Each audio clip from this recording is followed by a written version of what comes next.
support you. Sometimes our people disagree with you, but I mean, I understand some of your approach. I mean, sometimes we take a hard bite. It helps us as politicians. Nowadays, when I listen to you, I even panic. Why? Hey, Why do you panic? the way you, Papa, you know Papa. Figuratively, he bites as hard as he can. Okay. And of course, when he puts his fangs into you, you certainly feel it. I think it pretty Watch Johnny's bite. Johnny's bite. Johnny's bite. Surprise. Johnny's bite. Johnny's bite. You know, I'm what Sunrise. people disagree with you, but I mean, I understand your approach. I mean, sometimes we take a hard bite. It helps us as politicians. Nowadays, when I listen to you, I even panic. Why? Hey, Why do you panic? the way you, Papa, you know Papa. figuratively, he bites as hard as he can. Okay. And of course, when he puts his fangs into you, you certainly feel it. I think it pretty Watch Johnny's bite. Bismillahirrahmanirrahim. Alhamdulillah Rabbil Alamin. Hasbunallah wa ni'mal wakil. The Lord is my light and my salvation, whom shall I fear? And yea, though I walk through the valley of the shadow of death, I will fear no evil, for you art with me. Thy rod and thy staff, they comfort me. Thou preparest a table before me in the presence of my enemies. You anoint my head with oil. My cup runneth over, and surely goodness and mercy shall follow me all the days of my life. And I will dwell in the house of the Lord forever and ever. Amen. Assalamu alaikum. It's Friday. Juma Mubarak to all our Muslim brothers and sisters. Welcome to Johnny's Bite. Congratulations to Professor Ransford Yao Jampo. Yesterday, the University Teachers Association of Ghana, Legon, held an election. He won by an overwhelming 93.3%. Can we see Professor Jampo's photo on the TV, please? And he says that going forward, he will not hate to fight, but I mean, and all of that. Professor Ransford Jampo, congratulations to you.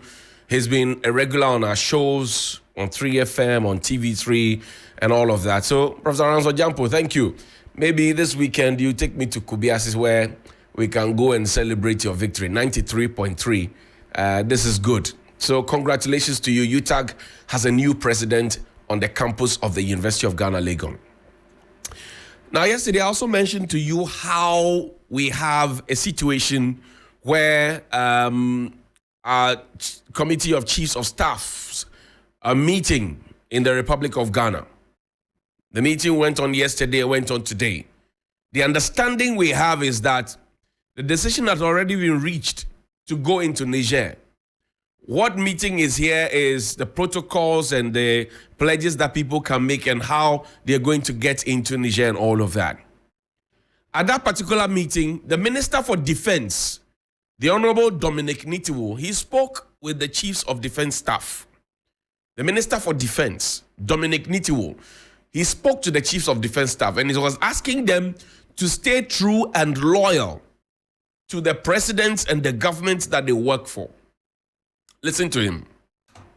If presidential guards in Guinea and Niger take hostage their president, nobody in West Africa is safe. That is why I urge you to continue to be loyal to your heads of states. Johnny's bite. I urge you to continue to be loyal to Ecowas directives and give effect that the days that coup d'etats enjoy the support of our people are over. That was a Minister for Defense, Dominic Nitiwo, because he was the landlord, so he had to speak. And in speaking, he asked that the military men stay true and loyal to democratically elected governments. I wish that he would have added that democratically elected governments should also stay true to the people. I also wish that he had done that. Because you see, all of what we are doing and we're using a Nigerian cover-up, if you like, that we want to go and ensure that there's democracy and discipline and decency and decorum in Niger. But have African leaders demonstrated the same thing? He's asking the military people to be loyal because he may not be too sure which other chief of defense staff may be harboring ideas of a coup d'etat or a takeover in his head while they were in that meeting. So he was telling the people to be to have fidelity and also to be loyal. Will he be able to stand before the presidents of West Africa to tell them also to be loyal to the people? Because most of the presidents and the governments have not been loyal to the people. Promise and fail. In Ghana, we have been told about gold for oil. That we're going to trade our gold, add some money to it, and that we'll go and buy cheaper fuel, which will make fuel cheaper at the pumps. Diesel is expensive. Petrol is expensive. LPG is expensive. Even kerosene for the poor is expensive. So, do we still have the gold for oil policy running? And if we have the gold for oil policy running, why is our fuel still going up and up and up? I'm talking about a liter of fuel selling beyond 13 cedis. Kerosene, even for the poorest of the poor, is up. It's actually even much more expensive per liter, more expensive than petrol and diesel, kerosene. So I wish that the Minister for Defense would have also told our democratically elected government that they have to be loyal to the people. Take, for example, in Ghana. Nana Addo Dankwa Akufo-Addo promised us, and I want you to do a simple thing for me while this stream is on, both on 3FM 927 on Facebook and on TV3 Ghana on Facebook. I want to do a simple thing. We want to do an analysis of what the One District, One Factory initiative, which was a flagship promise of Nana Addo Dankwa Akufo-Addo, how it has fared. So under this stream, kindly tell me your district and tell me whether you have a factory there or not. If you have a district and there's a factory, you put your district, say Garu Timpani, and then there you say, oh, we have a chocolate factory, Garu Timpani. Then tell me, oh, Adaklu, we have a ceramic factory. So put your district there and tell me the factory that the government has been able to put there under this stream. Tell me your district, tell me the factory. That's all I'm wanting. If there's no factory, tell me your district and tell me there's no factory. And if anybody else knows that, oh, this district, for example, has a factory, you are free to correct the person. No insults. Just tell me your district and your factory. Now, Nana Addo promised one district, one factory. What are the objectives of the one district, one factory? Let's see the objectives. It's there. It's the clippings of the objectives of the one district, one factory. The objectives of the one district, one factory initiative seeks to achieve the following. 1. Add value to the natural resources of each district, right? Add value to the natural resources of each district and exploit the economic potential of each district based on a comparative. Can we see it? Please roll it up for me so that we can see it. I want to see this clearly.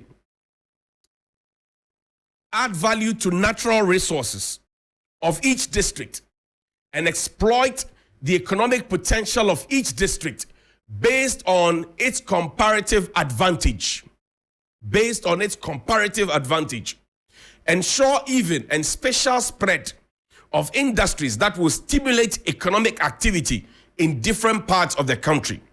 Create massive employment, particularly for the youth in rural and peri-urban communities, and thereby improve income levels and standards of living, as well as reduce rural-urban migration. And then there's a last one. Promote exports and increase foreign exchange earnings.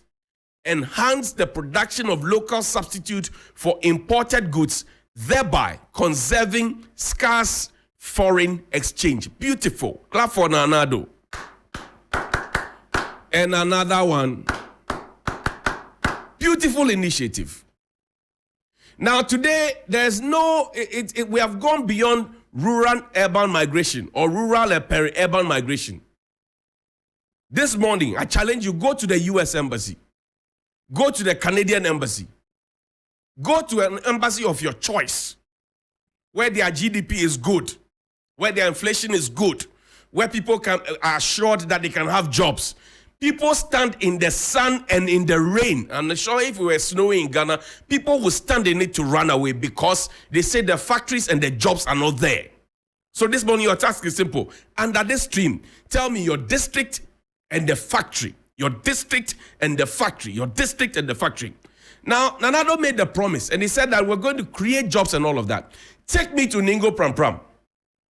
The president went to Ningo-Prampram in 2016, September 2016, 23rd or 29th. I've forgotten the exact, but it was in September 2016. It was in a blue shirt. He went to Ningo-Prampram and promised them factories, right? He said they were going to have a vegetable factory, they were going to have a fruit factory, and all of that. He told the people of Ningo and Prampram that they were going to have the factories. So the people in Ningo and Prampram, you have to tell me now, at the launch of that, if the president has been able to deliver. Play the video for me. It's a news desk report. So he told them, Ningo and Prampram. If we can't find that, we maybe look for that later. But there's also a video of former Deputy Minister for Roads, former Member of Parliament, Anthony Abeifa-Kabo, right? He spoke about a dog factory, a dog meat factory at his vetting. Listen to him. Listen to him. Just listen to him. Mr. Chairman, you recall that when His Excellency the President announced the one district, one factory, our friends on the other side thought that it was just another political lie. We couldn't deliver upon it, and they poo-pooed the idea. But in a radio discussion analyzing the resource potential of many of the districts, I know that the Kintampo area has a lot of mangoes. And in the dry season or in the mango boom, the mangoes are always left to rot. And I think that if a government is coming with an initiative to establish a district factory, Kintampo could benefit. The same way, you know, Dagatis and Frafres are playmates. And Honorable Adongo and my friends will admit that the dog is a delicacy. And it's such a huge delicacy in Korea, in China, and it's an exportable product. Let's put all jokes aside. It's an exportable product. And I have lived in Bolga for so many years, and I know that there are dog hunters in Bolga who go around buying dogs and hunting for dogs. And it's a big delicacy, just like we could have a cat factory in the Volta region. So that was Anthony Abeifa-Kabo at his vetting. Serious parliamentary business. He had taken the oath. He knew what was happening, but he was talking about a dog and a cat factory, and that it was a big delicacy. Well, people chew it, dogus and pokus and all of that, katus, as people call it in many different ways. But we thought that he was joking. So we went back to him after about a year. When he had the benefit of power, he was a deputy minister. He was wearing a black suit. I remember that interview very well. And then we asked him, and he said, oh, he still stands by what he said. In fact, we had even gone to the north. Nana Kwekwedia, a presidential correspondent, went to the north. We went to a whole place where, you know, dogs and the rest, and then we went to do a whole report from there. We don't have too much time, so I'm not able to play that for you. And he says he stands by that. Today, are we able to beat our chest to say we have a cat factory where he was talking about, or we have a dog factory where we're talking about, or we have the fruit factory where we're talking about? Please show me the map, right? At the height of the one district, one factory, there was a whole map that was put together detailing every single district in every single region in this country and telling us what natural resources they have and what factory we can set up there. And underneath they said, change is coming. Vote for change. Question I asked yesterday and I'm asking today, did the change come? Vote for change. Change is coming. Now look at it. You may not be able to read it out because it might be a bit pixelated. But this is real Ghana talk. One district, one factory. And under one district, one factory, we're told how we were going to transform every single district So if you look at it closely, you have seen your district and then the resources that your district has in terms of natural resources. Remember that we're going to add value to it. We're going to produce, to give employment, to stop peri-urban migration and all of that. Now, this is the map. Your simple task for this morning is to tell me your district and also tell me if your district has a factory and which factory it is. Now, the bigger question I asked this morning, and I'll ask that question after you play this video for me. Let's go back to Prampram and Ningo. Let's go back. Ningo and Prampram. Let's now do some politics well ahead of the 2016 general elections, and this time we begin from the camp of the New Patriotic Party, and the presidential nominee of the NPP, Nana Addo Dankwa Akufo-Addo, has assured the people of Ada and Ningo-Prampram of vegetable, fruits and salt factories under the One District, One Factory project when voted into office. Addressing chiefs and people of Adafo as part of his Greater Accra Regional Hope Tour, the NPP presidential candidate reiterated his resolve to create jobs to improve living conditions. Nana Akufo-Addo told chiefs and traditional leaders at Ada he will build fruits, vegetable and salt factories to enhance growth in these sectors of the economy, since the area has the potential. If we can reduce the creation of processing facilities in the Ada area. We will start with the creation of processing facilities which will improve production of our farmers. That is why we are bringing the One District, One Factory initiative. The chiefs pledged their support and urged him to fulfill his promises when voted into office. The NPP presidential nominee then addressed mini rallies at Kisai and Tofloko.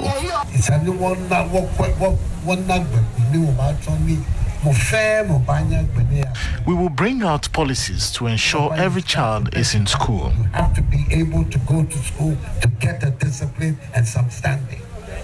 The only way you will have school be up to secondary school level to make it free. At Ningo, the chiefs urged Nana Akufo-Addo to ensure peace before, during and after the elections. At a rally in Prampram, the NPP parliamentary candidate Sylvester Tete urged the people to reject the NDC and vote for the NPP to ensure development and job creation in the area. And that was a rally. Ningo-Prampram Ada, fruit factory, vegetable factory, and all of that. Ningo-Prampram, do you have your fruit factory? Do you have your vegetable factory? Do you have your salt factory? It's a question I'm asking. And so far, the messages, if you go on and you're on the live stream, you see how many people are representing their districts and how many of them are telling you that they do not have factories. They may be telling lies, and that's why I'm urging my friends in government. And usually I know that people in opposition, people in government, civil society organization, other media personnel, all manner of persons watch Johnny's Bite. So it's a platform that we can correct ourselves, say, oh, you are telling lies. I mean, there's a factory here. You are telling lies. There's a factory in Ododo and all of that. Because Nana Addo Dankwa Akufo-Addo said that critics of my campaign promises are being shamed. The president said the critics of his campaign promises are being shamed. Nana Addo, let's read the story. Critics of my campaign promises are being shamed. Just carried on City. Now, as a story by Ernest Ahimfo, October 7, 2021. That's the second term. Now, the president said this when he launched a shoe factory. The president, Nana Addo Dankwa Akufo-Addo, has taken a swipe at persons who doubted promises he made to Ghanaians during the build-up to the 2016 elections. According to him, such persons have been put to shame, right? Because he has largely fulfilled his promises. So this morning, I'm asking a simple question. One, the promise of 1D1F. And guess what? The 1D1F initiative, as was promised by the government, was supposed to be government putting up factories. Don't get it twisted. It was supposed to be government putting up factories right from scratch. It was not a concept of government partnering private people to put up factories. That concept of government partnering private people to put up factories came later, just as we were told that it was going to be gold for oil. Subsequently, we were told that it is gold and cash for oil. So the government has demonstrated over time that they'll tell you one thing for you to get your buy-in. Once you give them your buy-in, they will alter it and then tell you that this is the new direction we're going. One district, one factory will build factories from scratch. That's what the government says. Later, they got into power and it says, look, we'll do public-private partnership. And even that people have had concerns that, look, there are factories that we have known since TTT. Then you pick those old factories, you repaint them. Because I grew up in Abosokan, we have something we call paint maminto. 62 has an old car part. It is not properly functioning, but then we pick it and we polish it, we paint it, spray it, let it look nice, and then we present it to the people as if it's a new thing. The second concern that I want to raise this morning is that if indeed we have all the over 100 or so factories that the government always tells us that we have, what has been the impact of those factories on the lives of the people? What has been the impact of those factories on our economies? What has been the impact of those factories on our foreign exchange and import substitution? What has been the impact of those factories on our industrialization drive? It's a question that any economist will ask. I am not an economist. I'm asking from a common sense point of view. That you say you have factories and that the factories are supposed to represent, as I showed you the objective, are supposed to replace the items that we readily import, right? So now, for example, what has been the impact if you say you have a chocolate manufacturing factory? What has been the impact? How has it cut down our importation of chocolate? And how much has it saved us? And how is it serving the people? And are people choosing that over the imported chocolate? That's all I'm asking. If you promise the people that you're going to have a watermelon factory, for example, juice factory, have you started producing, or is it just the signboard that is there? And yesterday, when I put this on my Facebook page, people started showing me signboards that were there, how a pump and pageantry money was spent to do it, and then now the signboards are lying flat on the ground. Like the policeman said, your argument are fall flat. So this morning, I'm asking a simple question. Represent your district, even after this stream ends. Represent your district and tell me which factory your district has. If there's a factory there, maybe you want to tell me, because it's also supposed to create jobs. So you know a brother or a sister who is working there. It's not all about criticizing government. If government has put up a factory in your district, praise them. Nothing prevents you from praising your government. So tell me your district, and then the factory, and then what the factory produces, and how often they are producing. Because some of the factories have not started producing, like a Kumfi sugar factory. We have been giving too many timelines that have gone past. In fact, the last one was supposed to be April 2022. After a failed one in 2021. We are still yet to produce any sugar from Commander Sugar Factory, sorry, not a Kumfi, Commander Sugar Factory. And the other time I saw some people and asked them where a Kumfi juice is, because I developed a taste for it when it was Eku juice and all of that. So now the question is, on my dining table, I need to have the basic elements on my dining table being produced by factories here, so that in that way we don't spend money that we say we don't have to go and import those stuff, and then it will not weigh on our dollar. So this morning I ask a simple question. Where is your district? And where is your factory? If there's a factory in your district, applaud the government. If there's no factory in your district, you have a duty to remind the government that you promised to give me a factory in my district. Like the people of Ningo-Prampram and Adan, we spoke to chiefs in most of the cases. Did the president deceive the chiefs? Did he hoodwink them? Have the factory started? Have we found land for them? Do we have monies for them? If we don't have, and we have not found partners for them as we want to say, what are we saying now? See something, say something, Nana. Good morning. It helps us as